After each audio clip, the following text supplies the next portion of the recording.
Hey, it's been a minute since I updated, so I thought I would share some good news and general updates. First good news is I got my genetic testing results back today, and they are negative for any genetic cancer risk. Fantastic news. I've been kind of just like afraid to really feel complete relief until I got that information back. Because I knew that, there was this chance that that was the other shoe that was going to drop and it wasn't going to fit. So that's number one. Number two is after some confusion about administrative issues, my COBRA payment, which is $2,500 a month, by the way, insane. My COBRA payment has been received and my insurance coverage will be retroactively active back to July 1st. For the past couple of weeks, I've been getting phone calls and messages from the specialty pharmacy that handles my migraine preventive, the Express Scripts pharmacy that handles Andrew's medication and my medication, and a mental health care provider I see, and somebody else, I forget who, maybe my occupational therapist. I'm getting all these messages saying, oh, do you have a new insurance policy? Because your old one isn't working, it's declining your claims.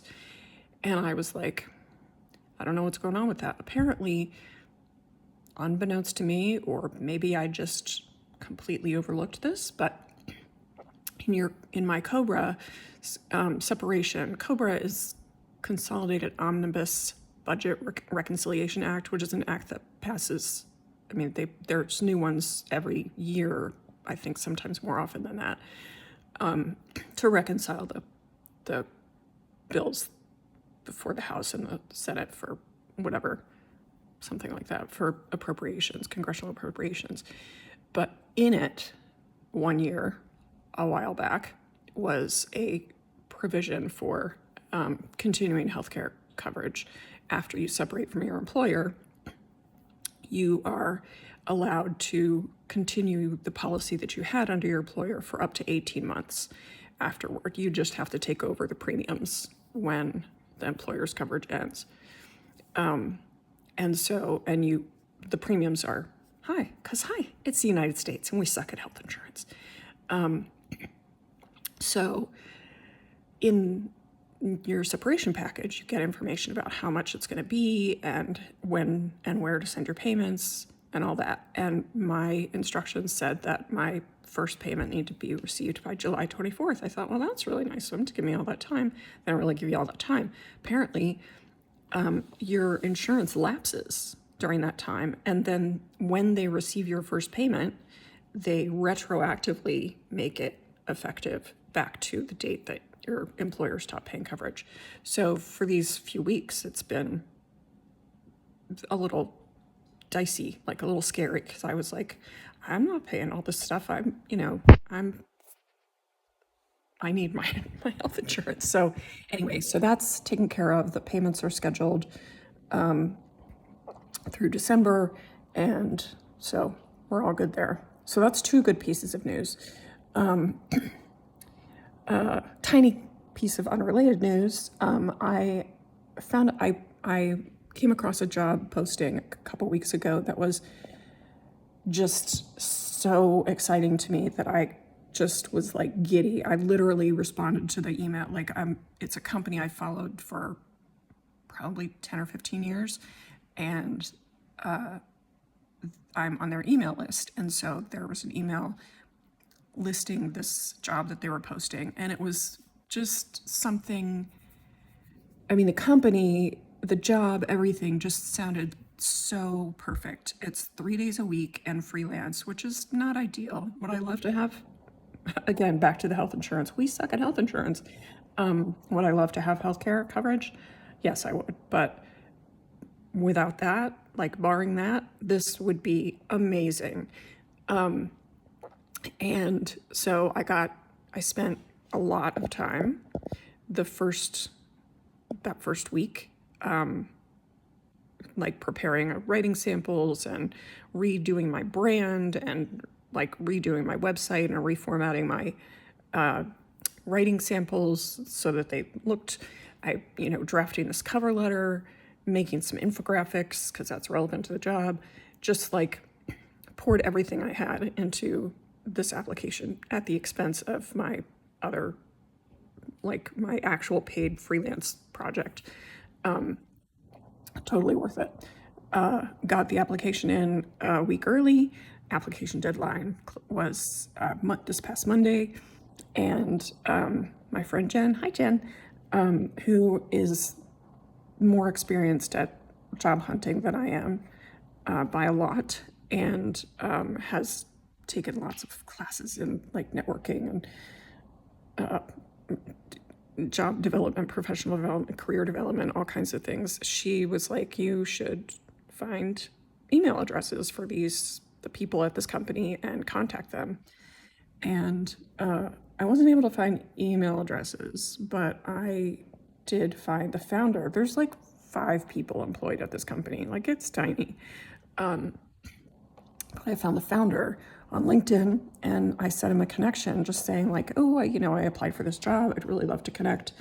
And then the next morning I was like, what did I do? Like, that probably came off as so pushy.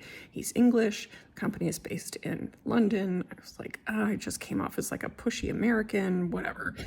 So, but then yesterday afternoon, he accepted my connection. So we're connected on LinkedIn, which, I mean, that's like tiny, but it was very nice of him to do that because he's got lots and lots of followers and connections. So that's those two. I'm healing really well from the, the muscle. My range of motion is really good for someone who's only 6 weeks out, apparently. And my scars are mostly my incision is mostly healing really well. On the right side, everything is beautiful. It's smooth and it's pink, but it's, because I was opened up.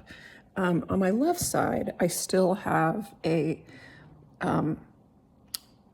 spot where the sutures didn't hold, probably under the skin, but also some across the skin as well. And so there's a hole, it's about that big. That's a hole in the skin. And so it's raw, it's pink, it's a little shiny, it's not infected, but it's tender. I'm tender all over. Like, I feel very bruised and tight. It's like I'm wearing a bra that's too tight, like really too tight. But that particular spot kind of stings a little. It's in a spot that's very exposed to friction when I'm sitting on the sofa or in a car seat, when I'm driving. But also, and when I'm lying in bed. And it's under the arm, which means it's, subject to lots of movement and things like that. So,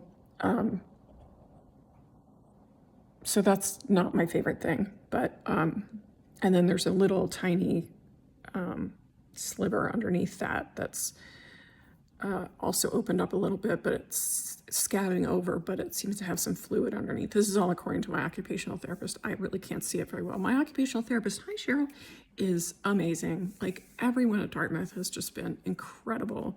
If you are ever facing a cancer situation, or someone you know and love is facing one, please encourage them to look up whether there's a National Cancer Institute designated comprehensive cancer care center within a reasonable driving distance. It's not great having to drive an hour each way for every single follow-up procedure and appointment, but it's so worth it. I mean, the care that I have gotten has been top-notch, and if I had it to do over again, I would do exactly the same thing. So, and that's another piece of really good news, is that I love my new body. Like, I love being flat. I love not having to think about wearing a bra ever. I love being able to wear things just for comfort and not worrying about what's going to be tight or what's going to fit or what's going to look matronly or whatever. Like, I feel so much younger because it's like I have my young body again before, I don't know. Anyway, I think I've probably talked about that before, but anyway, so that's been really nice. I think that's really all the news that there was to share. These little irritations with this little sore, very, very minor. Everything else is going great. I'm doing some pro bono work for a nonprofit publisher and some other pro bono work for a nonprofit like think tank that's working on starting. And that's all been rewarding, if very occupying. And I've been in hopes that I get an interview for this job that I applied for. I've been taking some webinars on like interviewing techniques and like how to present your story. There's this whole category out there now called behavioral interviewing, where they ask you, during a job interview, during a regular job interview, but they ask you things like, what would you do? Or tell me about a situation in which you encountered, a challenge and how you handled it, and things like that. There's lots of different variations of them, but tell me about a time when, whatever. And you really want to have an answer that addresses what it is they're really asking, like your self-awareness or your ability to pivot, your ability to solve problems, your teamwork, your leadership, whatever. And you really want to have these kind of narratives at the ready to answer the question.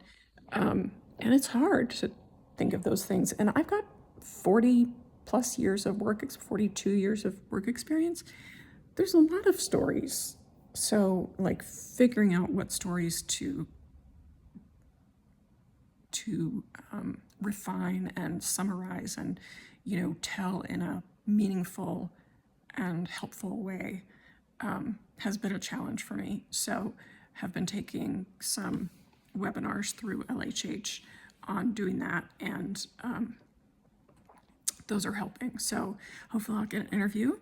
And and I've also been reading a book that Jen, the job search advice, recommended to me, called Good Job by a woman named Margot Stern. And it's about the half that I'm reading. It's like one of these books that has, the text in one direction on one side, you flip the book over and it's in the other direction, it's on another thing. So there's one side that's on designing interviews for people who are interviewing candidates, but the other side, the side that I'm reading, is for candidates interviewing in design. And that's kind of part of that's a big part of the job that I've applied for. And it's a big pivot for me because I've got training and I know how to do some things. And I think I've got a good eye and a good mind for visualizing data and creating infographics, but it really has not been something I've had a lot of opportunity to explore professionally. So yeah. So anyway, I'm reading that book, and that's, I hope, going to help me with some of this interview stuff. So wish me luck with the interview. Thank you for following, if you're following, and very excited about all the good news today. Bye.